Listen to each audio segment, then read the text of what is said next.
नमस्कार साथियों, स्वागत है आप सभी का आविष्कार आईएएस एकेडमी पर। मैं इंजीनियर लोकेन चौधरी आप सभी का एक बार फिर से हार्दिक अभिनंदन करता हूं। दोस्तों, आज हम चर्चा करने जा रहे हैं इजराइल के तत्कालीन यानी आज की जो वर्तमान स्थिति है उस पर बात करेंगे।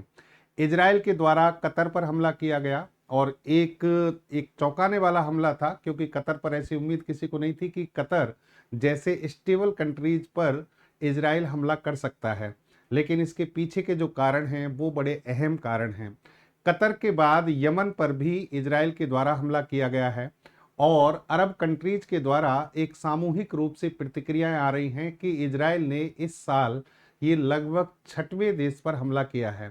यानी 6 देश हैं जिनको इजराइल ने निशाना बनाया है।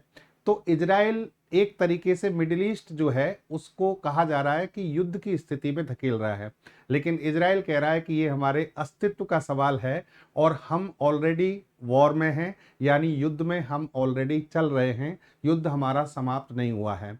तो खबर क्या है वर्तमान की, समझते हैं। देखिए, इजराइल के द्वारा जो हाल ही में जो घटना हुई कि कतर की राजधानी में इजराइल ने एक बड़ा हमला किया और वहां हमास के जो शीर्ष नेता थे उनको मारने की कोशिश की, जिसमें से कई जो लीडर्स थे हमास के वो मारे भी गए और कुछ बच भी गए। ठीक है, लेकिन कतर जो है उसमें एक प्रिसीशन अटैक करना अपने आप में सुर्खी बन गया कि एक पर्टिकुलर जगह पर एक पर्टिकुलर किसी रेजिडेंस पर हमला किया गया और बाकी मतलब एक ठिकाना जो था उसी को उन्होंने टारगेट किया और वो ठिकाना हमास से रिलेटेड था। और वहां पर जब हमला हुआ, उसमें जब ये घटना घटित हुई, वहां ये हमास के लीडर मारे गए, तो ये पूरी दुनिया में चर्चा का विषय बन गया। कतर ने इसको अपनी संप्रभुता का उल्लंघन माना और बात सही भी है, कतर की अपनी बात सही है क्योंकि ये उनकी सॉवरेनिटी पर हमला है। लेकिन कहीं ना कहीं कतर भी इसके पीछे जिम्मेदार है। क्या जिम्मेदार है, आज के पूरे सेशन में आपको इस चीज समझ में आएगी। इजराइल अलग अलग देशों पर क्यों हमला कर रहा है, ये सारी चीजें आपको समझाएंगे, पूरा बैकग्राउंड समझाएंगे, लास्ट तक बने रहिएगा। ठीक है, दोहा पर इजरायली हमले के बाद आया कतर का बयान, दे दी खुली चेतावनी। और इजराइल का मुस्लिम देशों के खिलाफ जो चल रहा है, यानी ये पूरा जो युद्ध की स्थिति चल रही है उसमें सभी मुस्लिम देशों को या अरब कंट्रीज को एक करने की यहां पर बात कही गई है कि सभी को एकत्रित हो जाना चाहिए, क्योंकि ये सभी देशों पर इजराइल का हमला माना जाना चाहिए। ठीक है, अब देखिए यहां जैसे कतर पर हमला हुआ उसके बाद जब चर्चाएं चली रही थी उसके जस्ट बाद इन्होंने यमन जो है वहां पर भी हमला किया और वहां पर भी लगभग 50 लोगों को मार दिया है, यानी 50 लोग उसमें मर गए हैं। Israeli attack across Gaza have killed more than 50 so far today as assault to capture Gaza city and force 1 million Palestinians from their homes continue। ये देखिए खबर कौन छाप रहा है, ये अल जजीरा। अल जजीरा जो है ये न्यूज एजेंसी है कतर की और बहुत फेमस न्यूज एजेंसी है, उसके द्वारा ये खबर छापी गई है कि इजराइल के द्वारा लगातार अटैक किए जा रहे हैं। गाजा में भी इन्होंने 50 लोगों को मार दिया है। सॉरी, ये गाजा की खबर है, यानी 50 लोग जो अभी मरे हैं वो गाजा में, इसके बारे में अल जजीरा ने छापा है।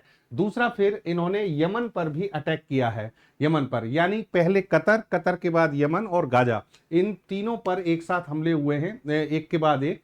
और इसमें बेंजामिन नेतन्याहू जो हैं वो कह रहे हैं कि ये हमारे जो हमले हैं ना ये सभी जायज हैं, ये हमारे हमले जो हैं सभी जायज हैं और ये इजराइल के अस्तित्व को बचाने के लिए किए जा रहे हैं। अगर ऐसा नहीं किया जाएगा तो इजराइल पर इस तरीके से ये लोग हावी हो जाएंगे कि इजराइल का अस्तित्व खतरे में आ सकता है। दूसरी ओर यहां पर ये कतर के प्रधानमंत्री आपको दिख रहे हैं और ये कह रहे हैं कि कतर ने इजरायली हमले पर सामूहिक प्रतिक्रिया की मांग की है, यानी जो अरब कंट्रीज हैं, मुस्लिम देश हैं, उन सभी से कहा है कि भाई आप इसमें सभी एकत्रित हो जाइए और मिलकर इजराइल का हमला कीजिए, नहीं तो सभी अलग अलग मरते रहेंगे। अब दोस्तों, इसकी पूरी जो खबर है ना, इसको समझने के लिए आप थोड़ा सा बैकग्राउंड में चलें। देखिए, इजराइल का अस्तित्व जब से हुआ है, यानी इजराइल जब से देश बना है, ये सारी जो आपको कहानी प्रथम विश्व युद्ध, द्वितीय विश्व युद्ध की कहानी आपको पता होगी। वहां से यहूदी जो हैं इजराइल में ट्रांसफर हुए थे और फिर वहां इजराइल फिलिस्तीन संघर्ष चला और इजराइल फिलिस्तीन संघर्ष बहुत लंबा और अभी तक चल रहा है। फिलिस्तीन की सरकार भी हुआ करती थी, इजराइल की सरकार भी हुआ करती थी, दोनों में युद्ध चल रहा था। लेकिन जैसे जैसे फिलिस्तीन सरकार कमजोर हुई, वहां पर आतंकी संगठन या विद्रोही संगठन कहिए, उनका ज्यादा यानी वो ज्यादा मजबूती में आए, और उनमें एक संगठन निकल कर आया जिसका नाम है हमास। हमास संगठन जो है वो फिलिस्तीन में अब बहुत ज्यादा मजबूत हो चुका है। यानी फिलिस्तीन जो सरकार है उसकी जगह पर ये मान के चलिए अब हमास इजराइल से टक्कर ले रहा है, हमास लड़ रहा है, और इजराइल जो है हमास को पूरी तरह से समाप्त करने पर उतारू है। दूसरी तरफ हमास का भी यही उद्देश्य है कि इजराइल का पूरी तरह से खात्मा किया जाए। अब जो ये हमास है ये भी एक आतंकी या विद्रोही संगठन कह सकते हैं। इसके साथ में हालांकि देखिए ये कहना दूसरे उनके संदर्भ में अलग अलग चीजें होती हैं। इसके साथ में हमास के साथ में फिर दूसरे जो संगठन है, हिजबुल्लाह हो गया, हुती विद्रोही हो गए, या दूसरे कंट्री जैसे कि ईरान हो गया, टर्की हो गया, बहुत सारे देश है, अलग अलग उनके खुद के क्या है हित हैं, और वो इनको अलग अलग तरीके से सपोर्ट करते हैं। लेबनान अलग सपोर्ट करता है, सीरिया अलग सपोर्ट करता है। ठीक है, सीरिया अब गृह युद्ध के कारण कमजोर हो गया, नहीं तो पहले वो भी बहुत ज्यादा इसमें इंटरफेयर करता था। यमन हो गया। अब कतर इसमें किस तरीके से फंसा है या कतर किस तरीके से इसमें रेस्पॉन्सिबल है, वो आपको यहां पर समझना है। तो यहां पर अगर आप इजराइल की स्थिति को देखें, ये इजराइल है, एकमात्र यहूदी देश है। अब इजराइल के आसपास ये आपको मिडिल ईस्ट के सारी कंट्रीज दिख रहे होंगे, जिसमें आपको Jordan, Saudi Arabia, Iraq, Turkey, यहाँ पर पास में ही है लेबनान है। ठीक है, और ये छोटी सी गाजा स्ट्रिप है जो कि जिसमें इस समय हमास जो है टिका हुआ है और इनका युद्ध चल रहा है। जिस देश की हम बात कर रहे हैं, यमन पर अटैक हुआ है, वो यहाँ पर है, और यमन से आप ध्यान रखना सऊदी अरब की सीमाएं लगी हुई हैं, क्योंकि हम आगे इस पर बात करेंगे। फिर इसके अलावा आप जो कतर है वो एक छोटा सा देश है यहाँ पर। लेकिन देखिए ये जो देश हैं ये अगर हम इनकी बात करें जियोपॉलिटिकली बहुत स्ट्रॉन्ग कंट्रीज हैं, और ये आर्थिक रूप से संपन्न देश हैं। यहाँ पर प्राकृतिक गैस और तेल के विशाल भंडार हैं, और इन तेल और प्राकृतिक गैस के भंडारों के कारण ये बहुत रिच कंट्रीज हैं। पर कैपिटा इनकम इन देशों की बहुत ज्यादा है, जिनमें से कतर की बात करें तो विशेषतः कतर दुनिया के अमीर देशों में आता है। ठीक है, बाकी देशों की स्थिति तो अभी खराब है, सऊदी अरब, कतर, और फिर आपका हो गया ईरान, टर्की। ये कुछ ऐसे देश हैं जो मुख्य देश हैं, और ये इस मिडिल ईस्ट में अपना अपना प्रभुत्व जमाने की कोशिश करते हैं। कतर भी एक ऐसा देश है जो यहाँ का सरपंच बनना चाहता है, प्रधान बनना चाहता है। सऊदी अरब भी अपनी प्रभुत्व को बनाए रखना चाहता है, और इधर ईरान और टर्की का भी अपना हित है। चलिए अब इसकी देखिए यहाँ पर कि ये जो हमला हुआ कतर पर, इस लोकेशन को आप देखें जियोपॉलिटिकली, तो यहाँ पर इधर तो देखिए रेड सी है, इधर पर्शियन गल्फ है, फारस की खाड़ी है, इधर आपका अरेबियन सी आ गया, और अगर इधर देखें हम यहाँ पर लेबनान, इजराइल, तो ये मेडिटेरेनियन सी आ गया, भूमध्य सागर। तो इस तरीके से चारों ओर समुद्र से एक तरीके से ये लगे हुए वो है देश हैं। तो इनकी लोकेशन अपने आप में बहुत स्ट्रेटेजिक हो जाती है, सामरिक और रणनीतिक रूप से बड़ी महत्वपूर्ण हो जाती है। अमेरिका का अपना हित इन देशों में रहता है। अमेरिका ने अपने बहुत सारे एयरबेस, मिलिट्री बेस इन देशों में बना रखे हैं। इजराइल का क्या है, देखिए इजराइल और अमेरिका की दोनों की स्थिति में बड़ा अंतर है। अमेरिका पूरे दुनिया में अपना नियंत्रण चाहता है, अपनी बात को रखना चाहता है, इसलिए अलग अलग देशों में इंटरफेयर करता है। लेकिन इजराइल कभी भी पूरी दुनिया के ख्वाब नहीं देखता। इजराइल केवल अपने अस्तित्व की लड़ाई लड़ रहा है। यानी इजराइल जो है वो ये चाहता है कि मेरे आसपास के जितने भी थ्रेट्स हैं वो समाप्त हो जाएं, और उसी के लिए वो काम कर रहा है। ठीक है, अब यहां पर बात करें कि इजराइल फिलिस्तीन संघर्ष में जब हमास मजबूत हुआ तो हमास ने यहां पर अटैक करने शुरू किए, और इजराइल उसकी प्रतिक्रिया लगातार दे रहा है। ये आप इजराइल का पूरे ये गाजा स्ट्रिप हो गया, इजराइल का मैप हो गया। अब आपको यहां पर बताते हैं कि अभी जो बात हो रही है वो ये है कि अरब कंट्रीज या कतर ने जो डिमांड की है, उसने कहा है कि बेंजामिन नेतन्याहू यानी जो इजराइल के प्रधानमंत्री हैं, वो ग्रेटर इजराइल का सपना देखते हैं, और ग्रेटर इजराइल में ये आसपास के जितने भी देश हैं, जॉर्डन, सीरिया, या इनको अपने में मिलाना चाहते हैं। यानी केवल गाजा पट्टी पर ये नहीं रहेंगे, आगे भी बढ़ेंगे। लेकिन यहाँ इजराइल ये कहता है कि हमें गाजा पट्टी का जो थ्रेट है वो समाप्त करना है, बाकी देशों से कोई मतलब नहीं है। अब ये जो ग्रेटर इजराइल की जो बात चल रही है, इसका एक थ्रेट मानते हुए यहाँ जो अरब कंट्रीज हैं वो कई बार एक समूह के रूप में प्रतिक्रियाएं देते हैं। इजराइल फिलिस्तीन संघर्ष की जब हम बात करें तो वो लंबे समय से चल रहा था। मैंने कहा हमास अटैक कर रहा है। हमास ने 2023 में एक बहुत बड़ा अटैक किया, जिसे एक नरसंहार कहा जाता है, जिसके हम कह रहे हैं अक्टूबर 7 मास्कर। यानी ये जो अटैक हुआ था, इसमें 1200 इजरायली नागरिक मारे गए थे। 250 के आसपास इजरायली नागरिकों को बंधक बनाकर हमास गाजा पट्टी में लेकर चले गए। यहां से ये सारा विवाद जो है बहुत ज्यादा जोर पकड़ता है। ठीक है, इजराइल जो है हमास को किस तरीके से देखता है, एक बार ये जो आपके विद्रोही संगठन है इनके बारे में आप देखिए। हमास की स्थापना 1987 में हुई है। इसका जो मूल उद्देश्य है वो है इजराइल का खात्मा और पूरे ऐतिहासिक फिलिस्तीन पर इस्लामी शासन स्थापित करना। और हमास एक, आप ये मानिए कि सैन्य शाखा ही नहीं है, ये राजनीतिक रूप से भी इस समय फिलिस्तीन में पूरा वर्चस्व रखता है। इसका समर्थन कतर और तुर्की करते हैं। फिर इसके अलावा ईरान, सीरिया के द्वारा भी इसका समर्थन किया जाता है और लगातार इजराइल के खिलाफ इस संगठन को मजबूत किया जाता है। दूसरी तरफ एक संगठन है जिसका नाम है हिजबुल्लाह, जिसे अल्लाह की पार्टी के नाम से जाना जाता है। ये शिया इस्लामी संगठन माना जाता है। 1982 में लेबनान में इसकी स्थापना हुई थी। इसके जो समर्थक देश हैं वो ईरान हो गया, सीरिया हो गया। ये इसको हथियार और फंडिंग जैसी यानी पैसा भी भेजते हैं, हथियार भेजते हैं। इनके जो लड़ाके हैं उनको ट्रेनिंग दी जाती है। ठीक है, ये सबसे मजबूत इस समय हिजबुल्लाह स्थिति में है, क्योंकि हमास कमजोर हुआ है इजराइल से युद्ध के बाद में। 60,000 से 80,000 लड़ाके इनके पास में हैं। फिर बात आती है हूती विद्रोही। हूती विद्रोही जिस पर अभी जैसे यमन पर जो अटैक हुआ है, ये आप यमन का ये मैप देखिए।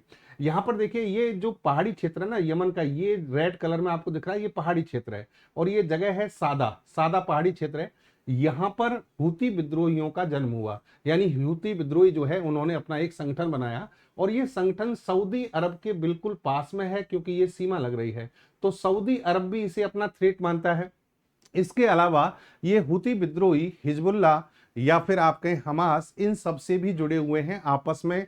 ये अपनी पावर ट्रांसफर करते रहते हैं, यानी हथियारों का ट्रांसफर करते हैं, एक दूसरे को सपोर्ट करते हैं। 1990 के दशक के आसपास ये स्थापित हुआ। वर्तमान स्थिति में इनके पास में इतनी खतरनाक स्थिति है कि इनके पास ड्रोन्स की एक भारी संख्या है, बैलिस्टिक मिसाइल्स हैं, और ये समुद्र में जाने वाले जो जहाज होते हैं उन पर भी लूटमार करते हैं, उनको लूट लेते हैं। उसी के लिए ये दुनिया में कुख्यात हैं। ठीक है, अमेरिका पर भी इन्होंने डायरेक्ट अटैक किए हैं। ईरान इसको पूरा सपोर्ट करता है, हूती विद्रोहियों को ईरान पूरी तरह से इसका सपोर्ट करता है, जबकि सऊदी अरब और यूएई जो हैं इनके खिलाफ हैं, यानी इनको हटाना चाहते हैं। फिर एक आता है कुर्द विद्रोही संगठन, इनका अलग ही सिस्टम है। ये कुर्दिस्तान नाम का एक अलग राष्ट्र चाहते हैं और ये कुर्दी जनजाति है और ये तुर्की, इराक, सीरिया और ईरान, इन देशों में फैले हुए हैं।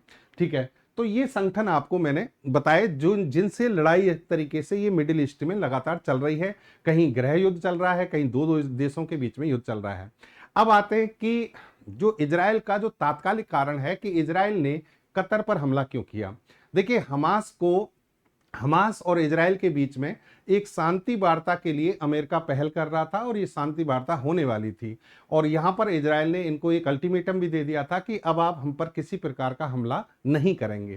लेकिन हमास ने क्या किया, यहां पर देखिए आप, हमास ने उत्तरी यरूशलेम में एक भीड़भाड़ वाली जगह थी, एक बस स्टॉप था, वहां पर अटैक किया, एक बस पर अटैक किया अचानक से, और वहां पर 6 लोगों की मौत हो गई और 15 घायल हो गए। यानी हमास का एक अचानक से अटैक होता है इजराइल पर, एक बस स्टॉप पर निहत्थे जो लोग थे, जो सिविलियंस थे, उन पर हमला होता है और इस हमले की प्रतिक्रिया में इजराइल बौखला जाता है। अब हमास जो है उसको गाजा पट्टी में तो ये काउंटर बैलेंस कर ही रहे थे, लेकिन अब इन्होंने ठान लिया कि हमास जहां जहां पर है वहां से हमास का निशाना यानी उसको पूरी निशाना बनाया जाए, उसको नष्ट किया जाए। अब कतर जो है उसकी कहानी यहां पर एंटर होती है। देखिए, हमास का एक बहुत बड़ा जो कहेंगे मुख्यालय है वो कतर में है। यानी कतर में बाकायदा हमास की एक वार्ताएं होती हैं, एक मुख्यालय बना हुआ है, वहां पर हमास के लीडर जो हैं एकत्रित होते रहते हैं। इजराइल को ये सारी भनक लग गई और इजराइल ने फिर अटैक किया। ठीक है, अटैक के बाद में, जैसे इस पर हम बाद में आएंगे। इजराइल की देखिए यहाँ पर इजराइल ने क्या कहा, इजराइल ने कहा कि हमने एक बड़ा फैसला लिया और राजधानी दोहा में ताबड़तोड़ हमले किए। इजराइल ने 15 फाइटर जेट्स भेजे, 10 बम गिराए और फिर वहां पर जो भी हमास के लीडर्स थे उन पर एकदम प्रिसीशन अटैक किया, एकदम एक्यूरेसी के साथ अटैक किया।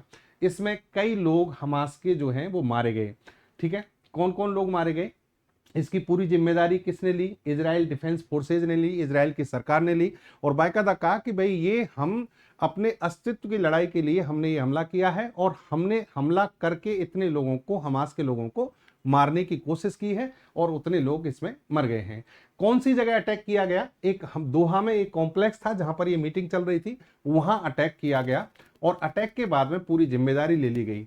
इसमें यहां पर कतर ये कहता है कि इजराइल ने ऐसे हथियारों का उपयोग किया था जो रडार की पकड़ में नहीं आ सकते थे, यानी फाइटर जेट जो भेजे गए थे वो रडार से बचने की स्थिति में थे, स्टिल्थ टेक्नोलॉजी पर आधारित थे और उनसे इन्होंने बम गिराए गए थे फाइटर जेट से।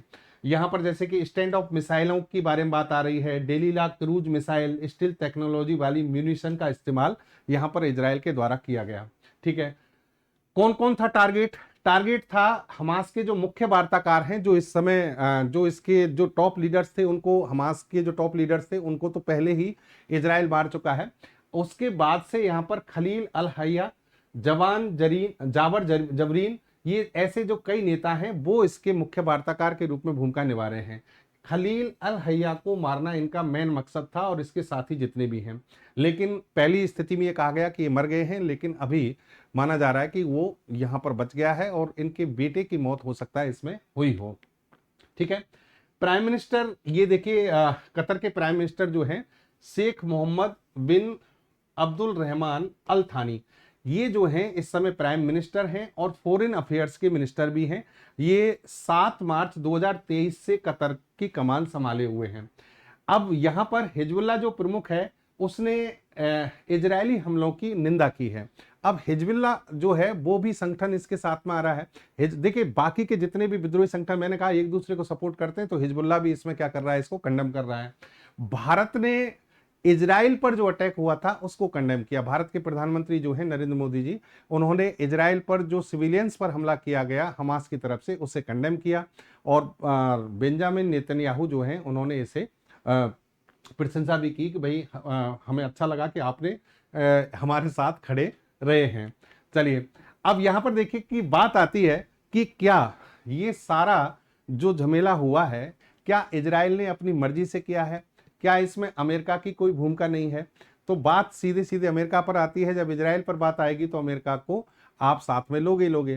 तो अमेरिका जो है उसने ये कहा कि भाई हमें इस हमले की जो है जानकारी तो मतलब थी, लेकिन हमें जानकारी बहुत लेट मिली थी और उसके बाद हमने कतर को वो भी कर दिया था, यानी हमने सूचना भी भेज दी थी।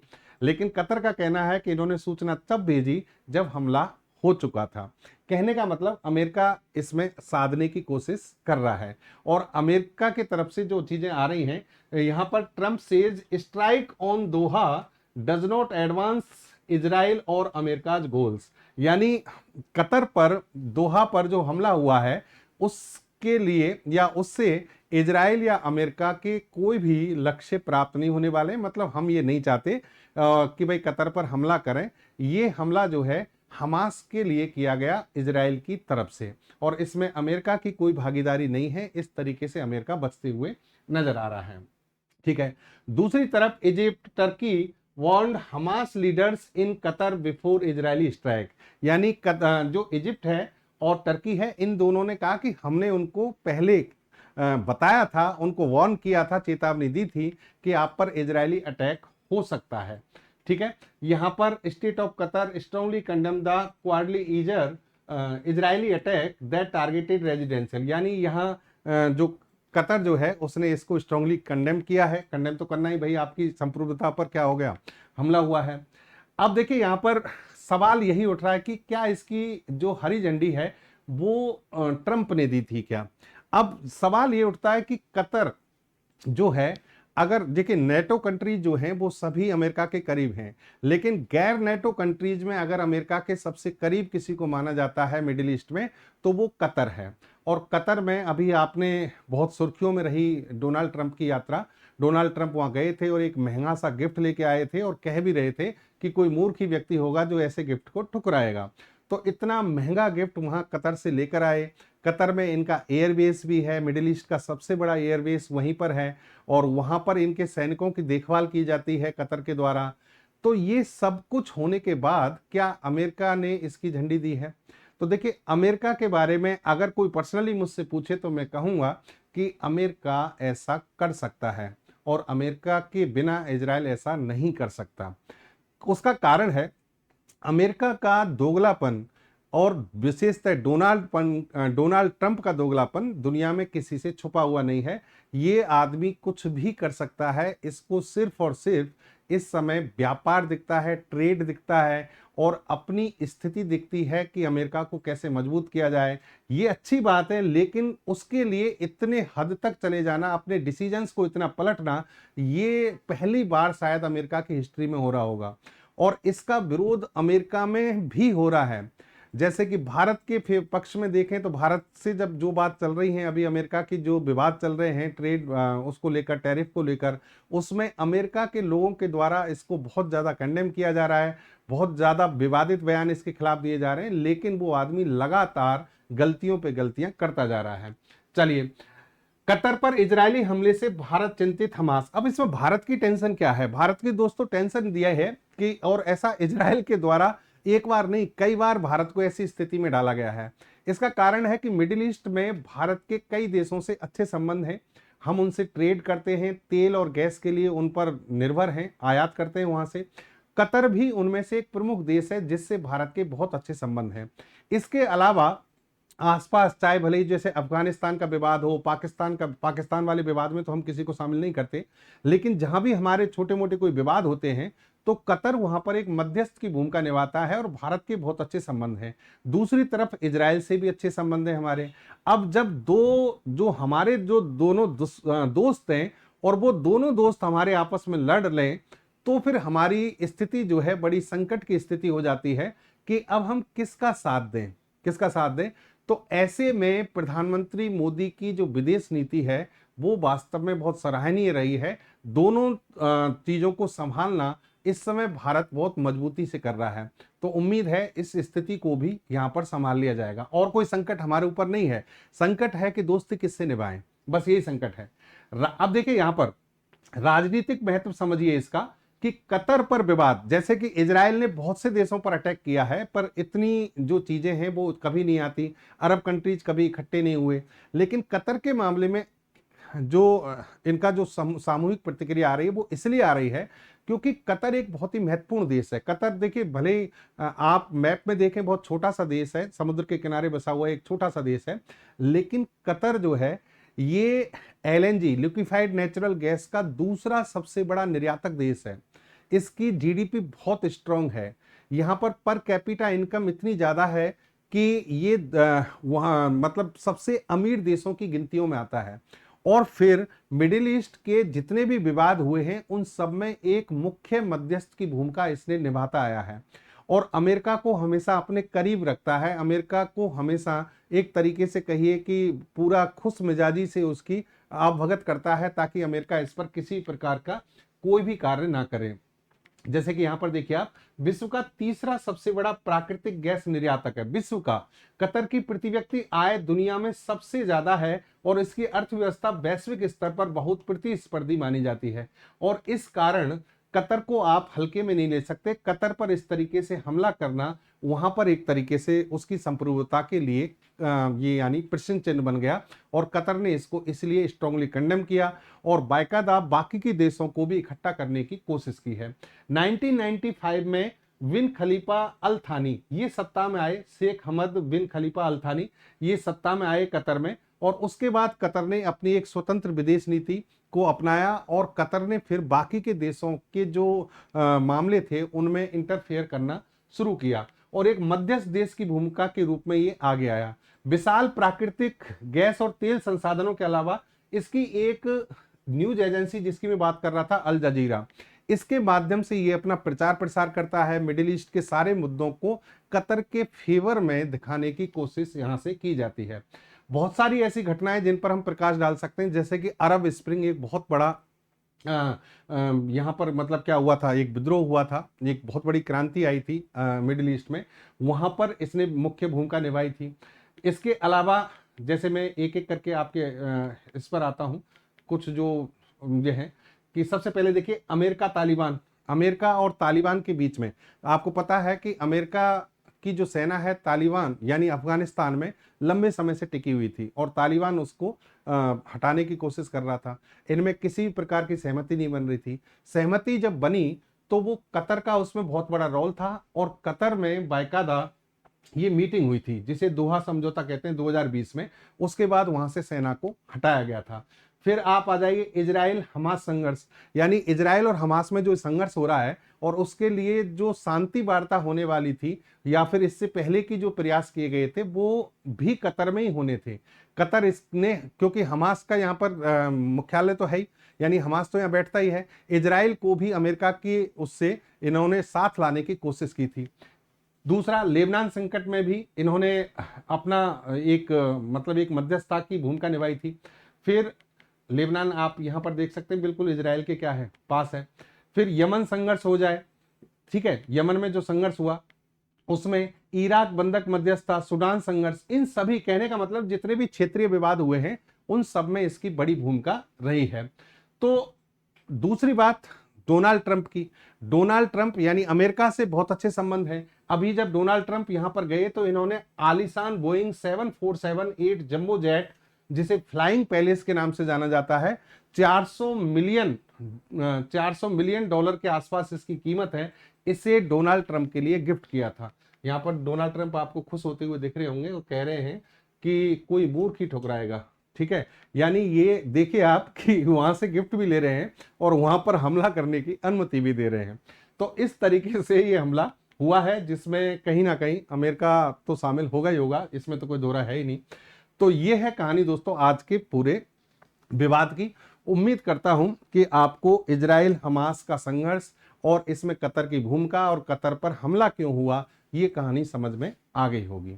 तो चलिए मिलते हैं नए सेशन में नई जानकारी के साथ। धन्यवाद। जय हिंद, जय भारत।